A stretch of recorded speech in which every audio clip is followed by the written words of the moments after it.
Esta noche en tu programa En Pareja hablaremos sobre cuál es la delgada línea de la violencia en parejas de adolescentes. Acompáñame. Este programa se disfruta en pareja. En pareja. Todas las respuestas, las terapias y conceptos de la sexualidad humana tratados por un especialista. El doctor Gilberto Martínez. Acompáñanos en pareja.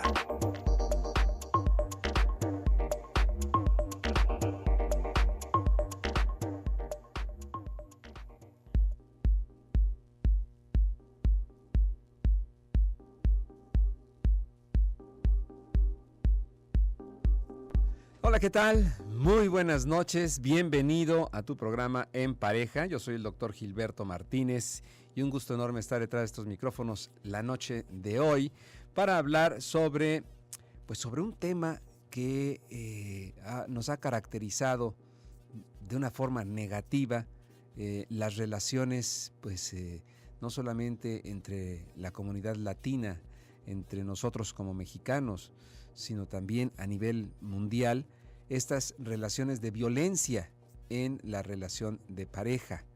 ¿En qué consiste? ¿Cuáles son los factores que conllevan y contribuyen a que se dé una violencia? Y hoy principalmente en parejas de adolescentes, o sea, violencia en el noviazgo. ¿Cómo podemos concebir eso cuando se supone que en el noviazgo lo que uno pretende es quedar bien, estar bien, sentirse bien y gozar ese estado previo al amor maduro, que es el estado de enamoramiento? Bueno, ¿cómo concebirlo? Pues sí se da, y se da en una magnitud grande. No nada más es un caso aislado, sino podemos darnos cuenta que las relaciones de noviazgo entre jóvenes pues también están sufriendo este tipo de cáncer, ¿no? Que se puede instalar dentro al interior de sus relaciones. Pues hoy vamos a hablar de esto, la delgada línea de la violencia no física en parejas adolescentes. Bien, pues como todas las noches, quiero agradecer a este gran equipo que hace posible este programa, encabezando la producción a Rosy Muñoz y en los controles técnicos Giovanni Navarro. Yo soy el doctor Gilberto Martínez, estamos transmitiendo desde el 1040 de amplitud modulada, Radio Mujer, porque Radio Mujer eres tú, y nuestros teléfonos en cabina son el 3122-1190 y 3647-1883. También, si tienes alguna duda, alguna pregunta, puedes mandarnos un mensaje vía WhatsApp al 33 1019 07 12. Y de igual forma, también nos puedes escuchar a través de la página web www.radiomujer.com.mx. Bueno, pues como les mencionaba hace un instante, vamos a hablar sobre la violencia entre los jóvenes. Y bueno, pues la violencia en las relaciones de noviazgo la podemos definir como todo ataque intencional de tipo sexual, físico, psicológico de un miembro de la pareja contra el otro en una relación de noviazgo con el objeto de controlar o dominar a la persona. Ese es el objetivo de la violencia en el noviazgo, controlar o dominar a la persona. Una relación con estas características tendríamos que denominarla como noviazgo violento, ¿sí? Y aunque muchas veces estos noviazgos son vistos desde una permisividad, o sea, se permite, es que se quieren mucho, es que él es muy bromista, es que él, en el caso de la violencia del hombre hacia la mujer, es que él es así, él es tremendo, él siempre está bromeando, es que así era no lo hizo con el afán de lastimarla, sino que ella lo hizo enojar. Bueno, tantas cosas que oímos alrededor, pues tenemos que ponerle un nombre a ese tipo de relación, y ese nombre precisamente es noviazgo violento. Y es común que en este tipo de relaciones se tienda a caer en círculos viciosos de los cuales pues muchas veces es difícil salir, puesto que el agresor tiende a estar arrepentido de sus actos, de lo que hizo. Y este es el motivo por el cual pide disculpas, se comporta de manera cariñosa tratando de enmendar el error, alega que no volverá a pasar o que el otro o la otra lo provocó y el agresor no quería hacer lo que hizo. En fin, aunque tiempo después, ¿qué cree usted? Vuelva a cometer el mismo acto violento. Y estamos cayendo entonces en un círculo vicioso de la violencia. En la mayoría de los casos, esta violencia física, o en la mayoría de los casos de violencia física en el noviazgo, hay algunos síntomas que tienden a presentarse como el maltrato emocional o el psicológico, pidiendo cambios ya sean físicos o conductuales que la persona o el agresor al agresor le disgusten, como puede ser el caso de la vestimenta, si es del hombre hacia la mujer, pues la forma en la que se viste la chica, se viste la novia, no le gustan las amistades, controla su manera de ser, su forma de actuar, su manera de pensar, en fin. Después de haber obtenido resultados con el maltrato psicológico o emocional, suelen pasarse al maltrato físico leve, que podría ser, dependiendo del caso, tirones, jalones de cabello o de brazos, arañazos, pellizcos, pequeños golpes, etc. Y prosiguen con el maltrato físico moderado, como pueden ser ya golpes, bofetadas, patadas, etc. Y es común que en este tipo de conductas sean pues muchas veces arrastradas hasta el matrimonio, donde deja de ser una agresión moderada para pasar a ser un maltrato físico crónico, corriendo el riesgo de ser golpeadas con brutalidad al extremo de tener que necesitar atención médica o inclusive provocar serios golpes que pueden llegar hasta la muerte. Y bueno, pues este tipo de violencia, claro, por supuesto que la violencia física, cuando ya hay una violencia física, pues por supuesto que hay una violencia psicológica, hay una violencia verbal, hay una violencia emocional, ¿no? Que va a generar todo este ciclo de la violencia que les estoy mencionando. Y pues muchas veces esto se minimiza, ¿no? Como lo mencionaba hace un momento, se minimiza justificando, porque hay un factor también muy importante. La persona que es agredida le da vergüenza a su situación, ¿sí? No entiende, le da vergüenza que su pareja, su novio, se burle de ella, le haya jalado el cabello, le haya pegado, le haya pellizcado, y entonces minimiza y lo justifica, dice, no, es que así es, él es muy bromista, ay, pero no se aguanta, ay, es que es tremendo, y entonces trata de minimizar la situación. ¿Por qué no se va?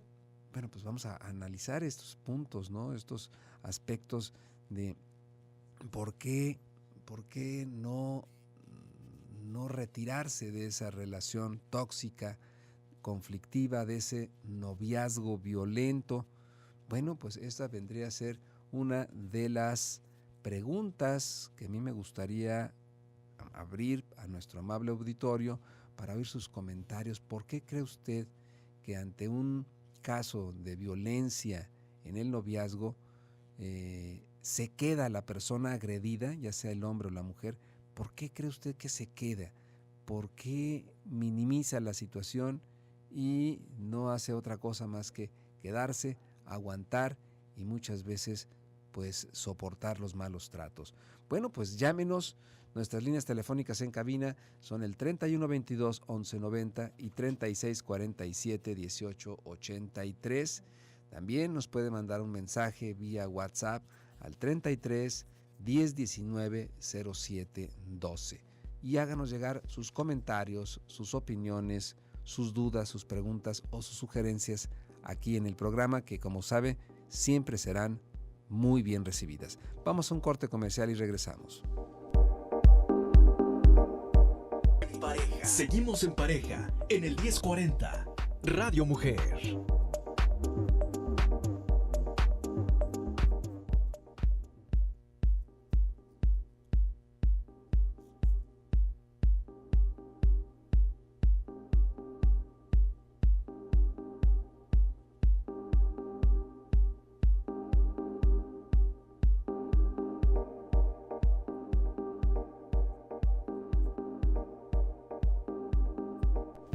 Bien, pues violencia en las relaciones de pareja, y violencia no física, violencia verbal. Bueno, vamos a hablar de lo que es la violencia en parejas de adolescentes.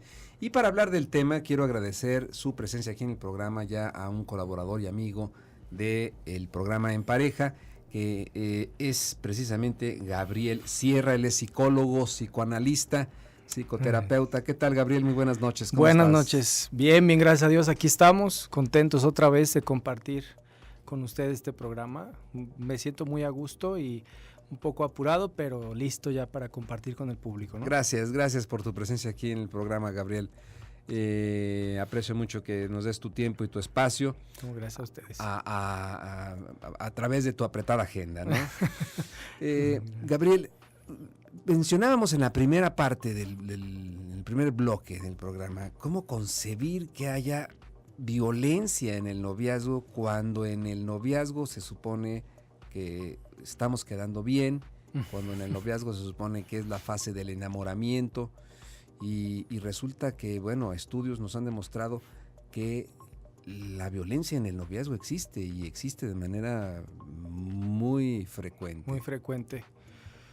Una de las cosas que yo he visto mucho en las relaciones es, en las relaciones surgen los vínculos, repetidamente hablando, surgen vínculos los cuales nos prometen cierto goce.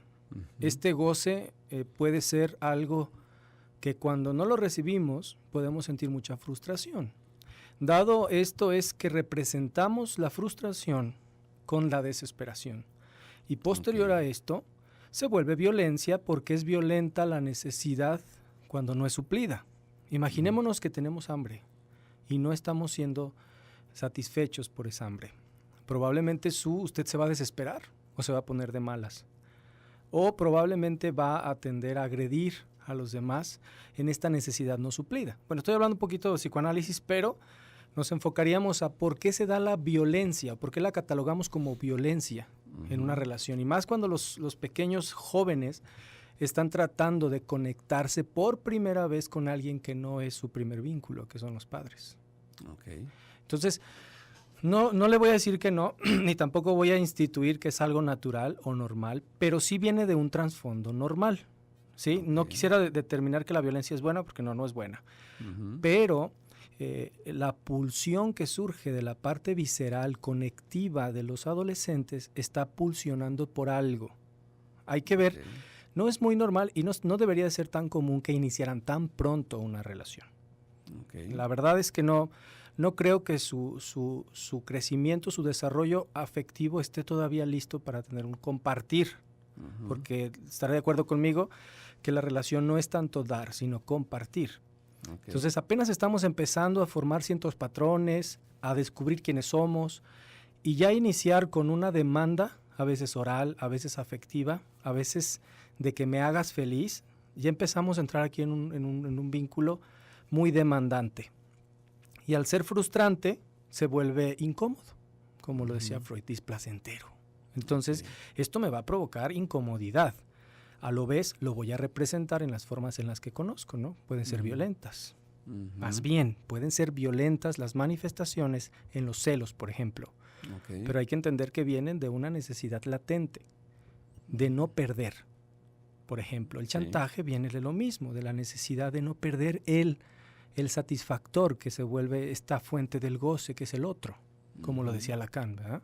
Entonces, creo que debemos de entender de dónde viene para poder saber que a veces no es algo tan agresivamente malo que se vuelve violento. En eso estoy completamente de acuerdo, pero sí hay que saber detectarlo, ¿no? ¿Qué está pasando en la relación?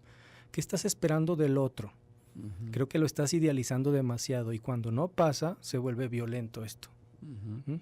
Y bueno, esto es un caldo de cultivo porque pues, en los adolescentes, ajá, pues en poca forma tienen de ellos de detenerse, de cuestionarse a sí mismos y de entender si un noviazgo o si una persona está, pues ahora sí, cumpliendo con sus necesidades, porque pues esos también son a nivel inconsciente, ¿no? Exactamente. Hay que recordar que la parte inconsciente siempre va a pulsionar en base a su objetivo, uh-huh, que podría ser sentirse seguros, por ejemplo. Y si este otro jovencito, iniciando su relación, tiene más amistades, creo que ese vínculo no va a ser bien satisfecho. Entonces, si la personita, siendo señorita, o el joven, siendo un adolescente, demanda mucha seguridad y la otra persona es muy diversa en sus amistades, se va a volver un punto del chantaje, por ejemplo. Y el chantaje dentro del violentómetro está en el primer nivel, según el DIF. Okay. Entonces, el chantaje y los celos vienen dentro del primer bloque de una violencia en pareja. Okay. Entonces, hay que entender que la violencia está empezando a surgir por la insatisfacción de la idealización de mi deseo concluso o de mi deseo que se satisfaga por parte del otro. Entonces empezamos a mutilar al otro y decir, no, es que no me gusta que tengas esto, es que no me gusta que tengas esto. Y en esa parte empezamos con la violencia. Uh-huh. No me gusta porque me incomoda a mí, o viceversa, el hombre, no me gusta que hagas esto porque me incomoda a mí. Uh-huh. Entonces, creo que hay momentos en la adolescencia que todavía no cerramos específicamente para aquellos papás que digan, ¿es bueno que tengan pareja a esa edad o no? Uh-huh. Creo que sería muy bueno que acudieran con un clínico a que les enseñara a los adolescentes qué es la violencia en el noviazgo, para que cuando sean objeto de violencia o ellos propicien la violencia, aprendan a entender que no es la manera de relacionarse. Así sería un aspecto precautorio para no llegar a una relación violenta en esa línea tan delgada, como lo menciona en el tema, de cruzar esa línea, ¿no? Uh-huh. Bien.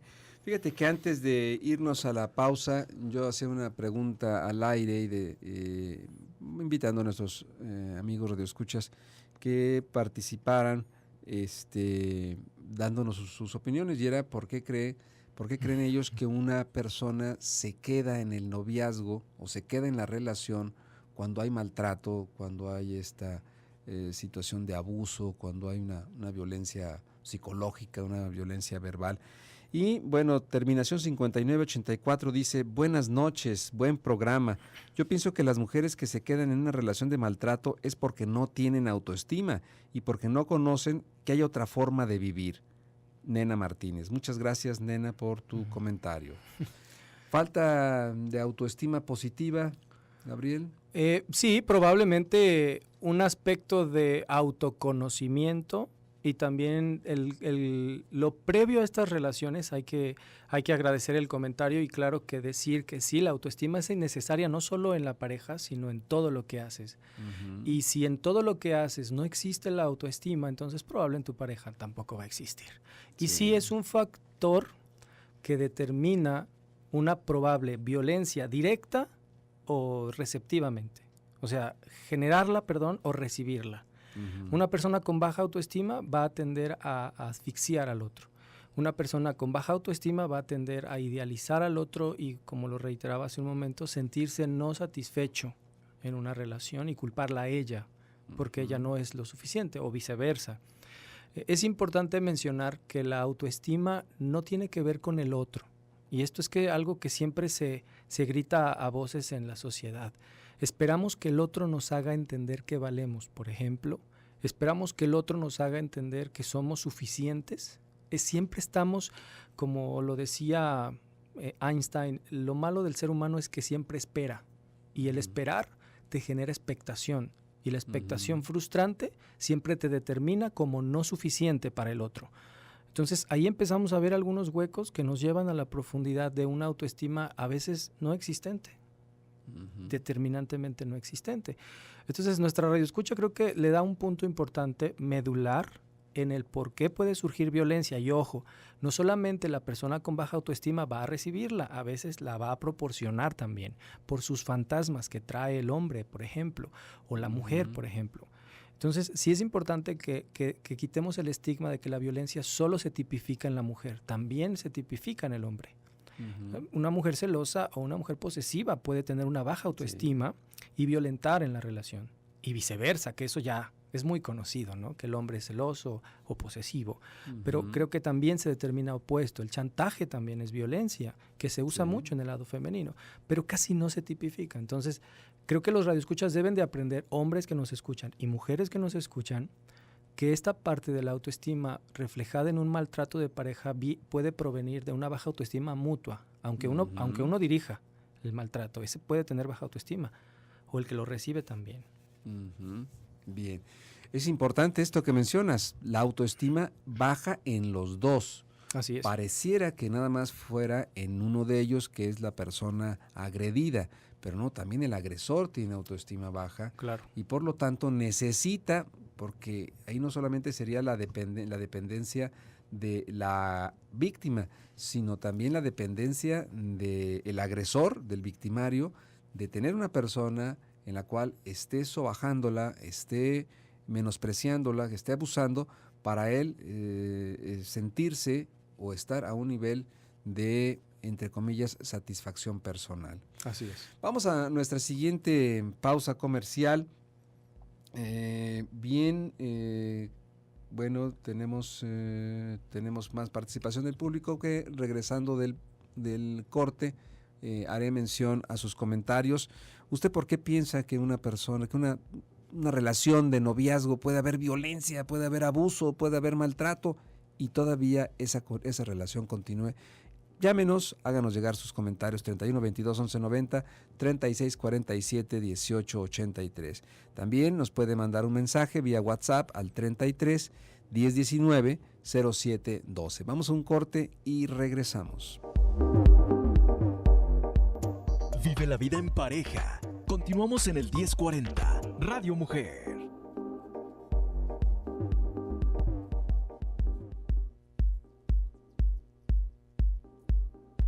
Gracias por permanecer en la sintonía. Estamos transmitiendo desde el 1040 de amplitud modulada Radio Mujer, porque Radio Mujer eres tú.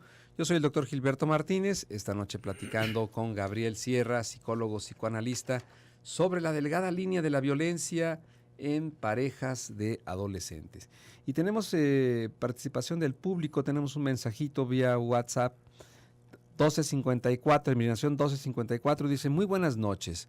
Ustedes mencionaron que el joven es violento en el noviazgo porque no está preparado para tener una relación. ¿Qué podemos hacer los padres para guiar al adolescente y prepararlo para iniciar una relación de noviazgo saludable? ¿Cómo podemos ayudar a que nuestros hijos o hijas adolescentes no se conviertan en agresores o agredidos en una relación de noviazgo? Muchas gracias por sus comentarios. Muchas gracias por su comentario a nuestra... Sí. Me imagino que ha de ser una amiga radioescucha, ¿verdad? Creo que tiene mucha razón en esta pregunta, porque ¿será que podemos cuestionar si el adolescente estaría listo para iniciar una relación en estas modalidades que ya lo hemos platicado mucho, digitalización de la relación, porque a veces tienen ya parejas en línea? Uh-huh. La pregunta es, ¿esto será permitido o se verá como una relación en un adolescente? A lo mejor la mamá o la radioescucha trata de preguntar ¿cómo le puedo hacer para llevarlo al punto? Creo que una de las cosas que siempre en mi carrera he tenido bien firme y en mi ejercicio es que deben de capacitar a sus hijos, no les deben de cuidar todo el tiempo, sino más bien capacitarlos. Creo que el adolescente, el joven, la señora, el viejito, la persona de la tercera edad va a presentarse o va a enfrentarse con problemas en los cuales recurrirá pues al aspecto de la información cerebral que él tenga. Uh-huh. Entonces, imaginémonos que sus hijos en la escuela tienen una pareja, pero no se lo han dicho. Ok, probable, por esta cuestión de mecanismo de defensa que se habla de la huida, que es normal en todos, no se lo va a decir, porque es normal, ¿no? Uh-huh. Porque al parecer está mal. La pregunta es, ¿qué va a pasar si está recibiendo violencia? No se lo va a decir. Entonces, creo que hablar del tema nos va a llevar a tener un vínculo, como lo platicábamos, recuerda en el programa, hace varios programas anteriores, cómo tenemos que aprender a abrir el vínculo. Y creo que lo reiteraría en esta pregunta. Para poder prepararlo para una relación a sus 14 o a sus 20, el muchacho debe tener una información real, no una información ideal. Porque ahí muchas veces los padres le forman patrones demasiado estrictos que cuando el adolescente llega empieza a descalificar al otro y dice, no, es que tú no haces esto, que así debe de ser, por ejemplo. No tenemos apertura al diálogo, no tenemos apertura, sino una institucionalización de lo que yo creo. Y ahí no lo estamos capacitando. Creo que muchas veces yo le digo a los papás, fíjate bien qué entorno tiene tu hijo. Si él ve que la pareja que son ustedes dos como padres tienen conflictos todos los días, cuando él tenga un conflicto, la primera información a la que va a recurrir es a la modelatoria. Esa es la primera información. Entonces, si usted quiere preparar a su hijo para una relación, observe su relación primero. En segundo plano, fíjese cuáles son los elementos que él interpreta. Pregúntele el concepto. A veces en el colegio llegan papás y me dicen, es que mi hija dijo hacer el amor. Y están asustados porque la niña está en tercero de primaria. A veces los niños no entienden el término. Sí, una pseudoinformación la que tiene, ¿no? Una información que los adultos le damos la interpretación adulta. Ajá, cuando el lenguaje y el significado infantil pues tiene que ver con otra cosa, ¿no? Con otra experiencia, con otra perspectiva y con otra percepción.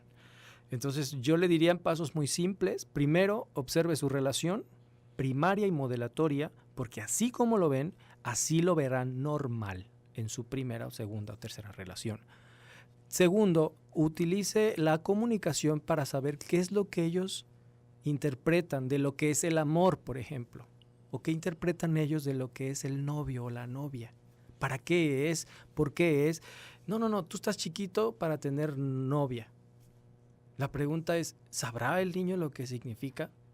¿Sabrá el niño lo que implica una relación responsable? ¿Sí? Entonces, ojo con los términos y con lo que entienden los adolescentes. Y tercero, creo que los muchachos se van a enfrentar a una sociedad muy precoz ya. Sí, en eso estaba pensando, fíjate, Gabriel, que nos encontramos chavos muy precoces que ya desde primaria o desde kinder ya están pensando en el novio y la novia, pero yo también volteo a ver a los papás y son papás muy precoces, ¿no? O sea, sí. Se va a graduar de kinder y entonces a la niña que se va a graduar de kinder le ponen el vestido largo, le compran sus taconcitos, le pintan las uñas, la maquillan. Entonces, no inventes, ¿qué es esto? O sea, y entonces los niños y las niñas se convierten en las Barbies y en los Ken y en los muñecos de los adultos. Pues se les hace muy chistoso. Ay, mira, qué bonito. Y los niños empiezan a creérsela, ¿no? Adoptando estos, pues, emulando estas situaciones de adulto, exacto, ¿no? Y por lo tanto también tratando de establecer relaciones de noviazgo. Vamos a una siguiente pausa comercial.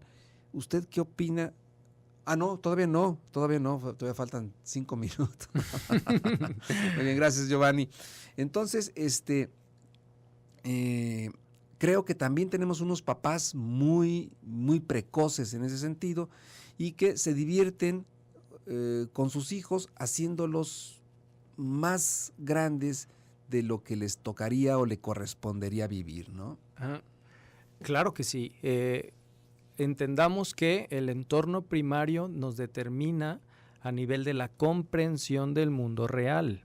Lo que usted le está demostrando al niño, lo que usted le permite ver al niño, lo que usted le permite conocer al niño, es lo que el niño va a entender como un parámetro próximo. Vygotsky decía que la zona de desarrollo próximo es el área de madurez que un ser humano puede alcanzar 4 años después de su edad o 4 años antes de su edad. Entonces, es importante entender que sí, su hijo va a entender cosas, porque lo puede usted estimular de tal forma que el muchacho ya diga, yo ya estoy maduro, 13 años, y él se va a sentir de 18, ¿no? Porque ya tuvo su primer contacto sexual. La pregunta es, bueno, ¿tendrá la madurez? Probablemente tendrá la capacidad de experimentación, eso sí, porque eso no lo vamos a poder eliminar. Pero que pueda entender los cambios fisiológicos en su cuerpo, psicológicos en su cuerpo, créame que estamos un poquito equivocados en que él, por la comprensión, va a tener una experimentación de comprensión. No creo que suceda así.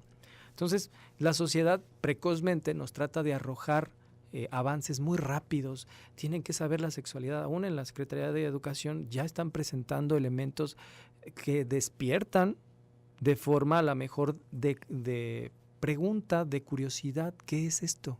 Uh-huh. ¿Qué sucede si lo pruebo? ¿Qué sucede si lo experimento? Entonces, creo que sí debemos ser cuidadosos en no estar tocando temáticas a las cuales primero deberíamos de enseñar a los adolescentes a tener una relación con ellos mismos. Esto les ayudaría mucho a solidificar una autoestima inicial y posterior entrar en un ensayo de compartir. Y vaya, las amistades en esas edades son óptimas. Si usted ve que su hijo tiene una amiga del sexo opuesto, permítale tener una amiga del sexo opuesto.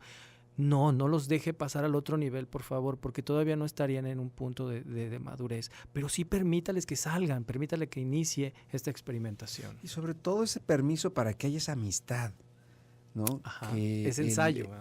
Sí, que el entorno familiar, social, alrededor de esos chavitos, pues un chavito le gusta estar con su compañerita, con su amiguita, y ya inmediatamente el entorno familiar empieza ahí a murmurar y a hacer bromas de que son novios. Y luego es distinto, ¿no? O sea, el chavito, oye, ¿cuántas novias tienes, hijo? ¿No? Pero a la chavita no tiene novios. Aguas. Aguas, cuidado, hay que cuidarla ya desde ese momento. Entonces ahí encontramos también este tipo de contradicciones importantes. Doble discurso, sí. Y claro. hay que permitirles, yo también yo pienso esto, que hay que permitirles que haya una amistad.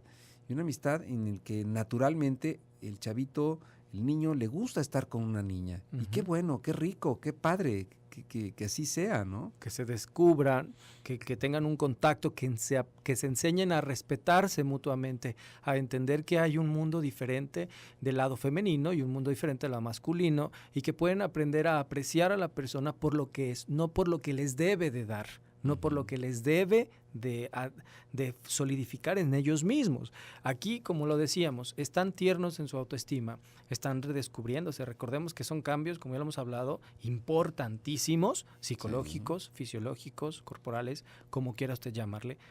Pero sí es importante que en esta transición seamos cuidadosos de qué es lo que están experimentando, porque podemos dejarlos fijados en que ellos no pueden tener una relación estable, ¿eh? Su primer amor marca, de hecho todos lo podemos recordar.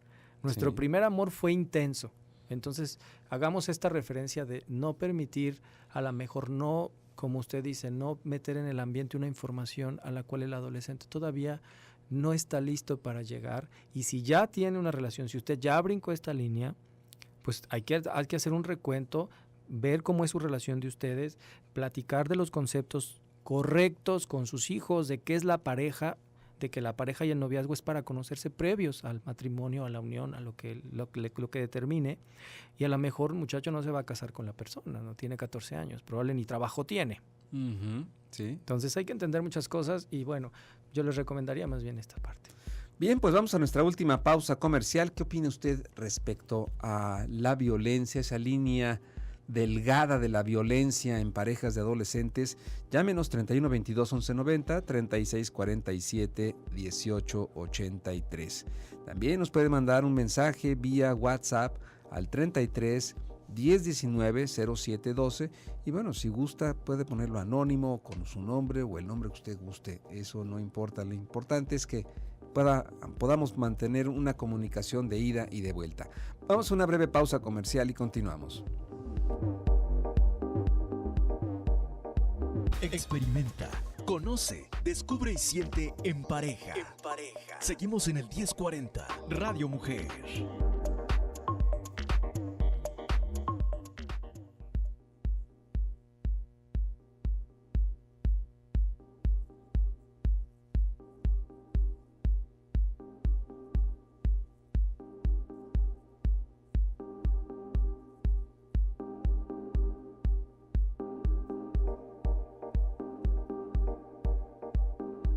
Bien, pues estamos ya en la parte final del programa y nos habla Juana Peña. Dice, bonita noche, ¿y qué hay cuando el niño desde el kinder no es el Ken, pero es atento con las niñas, les deja el lugar, les permite pasar, etcétera, y las niñas le siguen como abejas a la miel, y estos siguen cada vez más, y hoy en la secundaria el acoso es mayor? ¿Qué hacer ahí?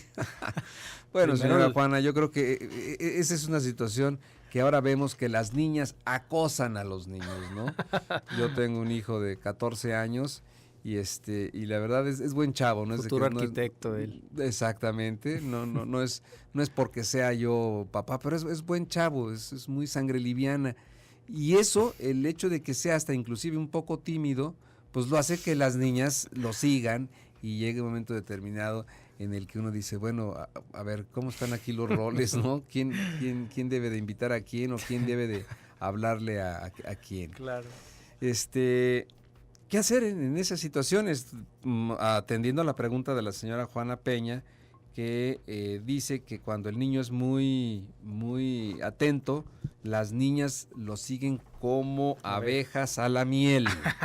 Muy bien, bueno, primero felicitar a la pareja, porque probablemente estas conductas modelatorias las han adquirido de ellos, y primero felicitarlos. Creo que a lo mejor el niño ha observado ese comportamiento en papá o en su hermano mayor, no sé quién esté por ahí dirigiendo la factor de la casa, o su mamá como receptora de este buen trato, y así debería de ser en pareja, por ejemplo.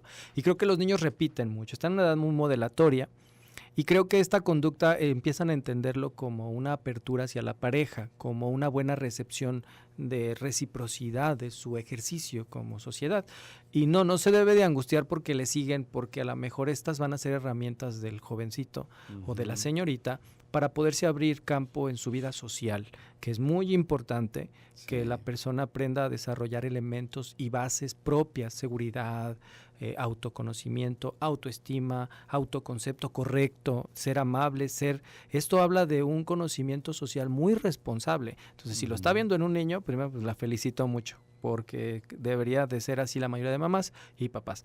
Y en segundo, bueno, este tipo de atractor, como lo decía usted, doctor, bueno, la física nos dice que todo cuerpo que se retrae genera atracción. Entonces, la timidez por ahí de su adolescente habla de este punto atractor. Entonces, hay que entender y tomarlo con naturalidad. Esto a veces sí se da en cuestión de cómo perciben a las demás personas, ciertas personas. Y creo que cómo no generar la violencia, cómo aprender a que el adolescente o el niño entienda que esto no es para un recurso limitador o un recurso violento, ni tampoco utilizar a las personas que se acercan. Creo que viene desde la educación en casa. El cómo utilizamos los términos correctos y cómo decimos, debes de cuidar a la otra persona, sea quien sea, debes de cuidar una amistad, debes de cuidar cuando te toque tener una novia, hijo, debes de cuidarla. Claro. Y también a la hija debes de ser cuidadosa con él. O sea, creo que la mutualidad en el respeto es muy loable en esta parte, ¿no? Entonces, transmitir conceptos repetitivamente correctos o por lo menos estratificados en un buen trato social, creo que estamos muy bien. No se preocupe si se le acercan, espérese que tenga 18, 20, entonces ahí hable de sexualidad, hable de los preservativos, de todos estos factores, para que pueda tener un ensayo de su sexualidad pleno. Así ¿verdad? Es. Muy bien. Terminación 7213 dice, buenas noches, doctor. Solo para agradecerle por su excelente tema, yo tengo 2 adolescentes de 18 y 14. Eso me ayuda mucho, mucho. Bendecida noche. Señora Tere, muchas gracias, señora Tere, por su comentario. Esa es la intención, de que el programa sirva también como replantearnos estos modelos educativos que nosotros recibimos en casa. Muchas veces los papás nos dieron y no nos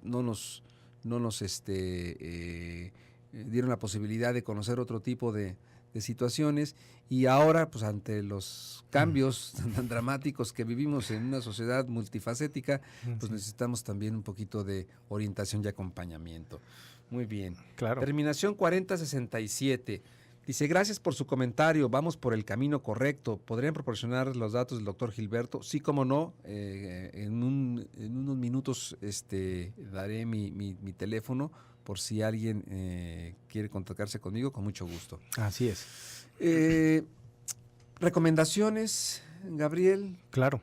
Y yo creo que lo más recomendable es detectar en un principio cuáles son las conductas violentas. Así es. No verlas, no naturalizarlas, no romantizarlas, no justificarlas por el exceso de amor, por el excesivo amor. Es que la quiere tanto que entonces no puede vivir sin ella y entonces se enojó porque se puso celoso. A ver, cuidado.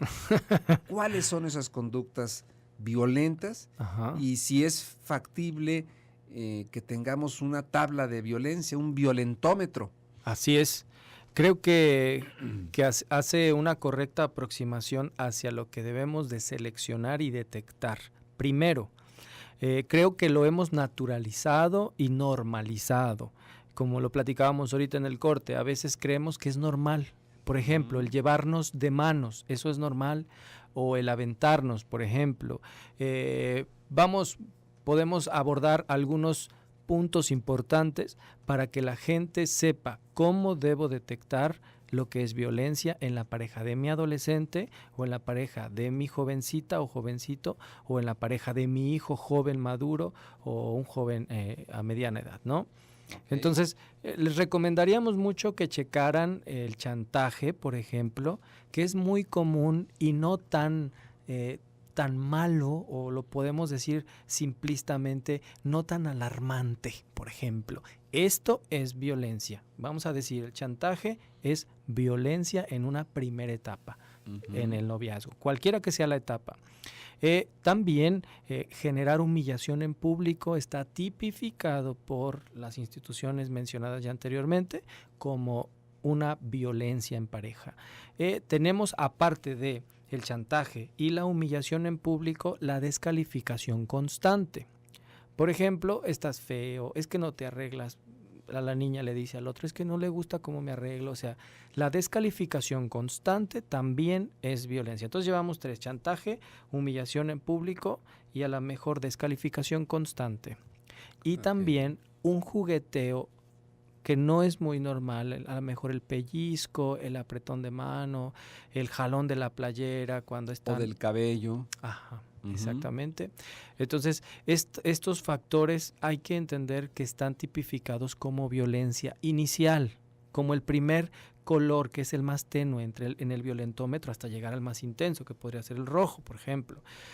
Otra de las cosas, los celos, por ejemplo, también. Sí, cómo no. Son violencia.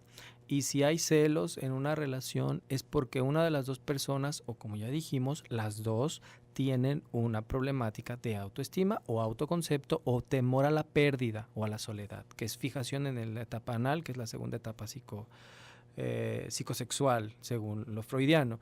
No sabemos soltar, ¿no? Estamos aprensivos, no queremos soltar. Y cuando algo pasa es como una peritonitis emocional. Entonces sentimos mucho dolor, pero no podemos soltar. Entonces hay que entender que los celos vienen del miedo a la pérdida. Y bueno, los celos, el chantaje, el humillar en público, para que el público nos escuche, la descalificación constante, los jugueteos no normales como pellizcos, jalones de cabello, jalones de la ropa, un jugueteo justificado cuando me siento molesto y yo jugueteo con mi pareja adolescente y lo jalo. Esto es una violencia. Ojo, es el primer nivel, por aquí se inicia, no se alarmen tampoco, pero sí pongan mucha atención y no lo vean como normal. La conversación con sus hijos les puede llevar a descubrir, en base a ítems o a estos factores de medición, si está habiendo violencia. Por ejemplo, hijo, ¿te gusta mucho cómo estás en tu relación? ¿Por qué te sientes mal si vas conmigo a algún lugar? Con tu tía, donde están tus primas. No, mamá, no quiero ir. ¿Por qué no quieres ir? Probablemente. No, es que se enoja, no sé, Renata. ¿Por qué? Ahí está viendo celotipia, por ejemplo. Sí. Entonces, ojo, papás y mamás, si van a permitir ustedes tener una relación, que los niños tengan una relación con los adolescentes, hay que monitorearla y hay que supervisarla. ¿Sí? Entonces, sí sería importante que escucharan estos datos desde humillación en público, chantaje, celotipia, golpes o jugueteo no justificado, aunque sea muy leve, humillación en público y descalificación constante. Creo que si hay algunos de estos elementos, Si no, búsquelo en internet, póngale violentómetro y ahí le van a salir algunos elementos ya mencionados. Bien, sí, violentómetro, importante reconocer ese tipo de manifestaciones que no podemos verlas y no podemos dejar pasarlas como naturales, ¿no? Así es, doctor. Bien, estamos ya en el último minuto. Gabriel, ¿alguna otra recomendación? Bueno, yo siempre recomendaría, y me imagino que al igual que usted, buscar un profesional que nos oriente. Creo que para eso estamos en el área clínica, para poderles ayudar. Y creo que estos programas, junto con todo lo que tratamos de hacer, es pensando en una sociedad mejor. Entonces, si tienen la oportunidad, si tienen algún conocido, si ya va su amiga del club con un psicólogo, por favor pida el dato y acérquese a la información. Nunca jamás crea que informarnos tiene que ver con un padecimiento de locura o demencia, porque está tipificado el psicólogo como te estás loco cuando vas. Entonces, saquémonos ya esta parte de que nos estigmatiza, ¿verdad? Entonces, busque la información y verá cómo su vida puede ser muy distinta. Muy bien. Gabriel, pues muchísimas gracias. Te agradezco Doctora, mucho usted, tu presencia aquí en el programa. Si alguien quiere ponerse en contacto contigo, ¿a dónde lo pudiera hacer? Estoy a sus órdenes en el teléfono 33 12 67 37 72, 33 12 67 3772. A sus órdenes. Yo les puedo contestar por WhatsApp o vía telefónica también. Si estoy desocupado, con gusto. Muy bien. Muchas gracias, Para Gabriel. servirle, doctor. Gracias a usted por su atención. Yo soy el doctor Gilberto Martínez. Mi número de contacto es el 333-441-5667 para alguna consulta en psicoterapia individual o de pareja. Por mi parte es todo. Que pase una excelente noche.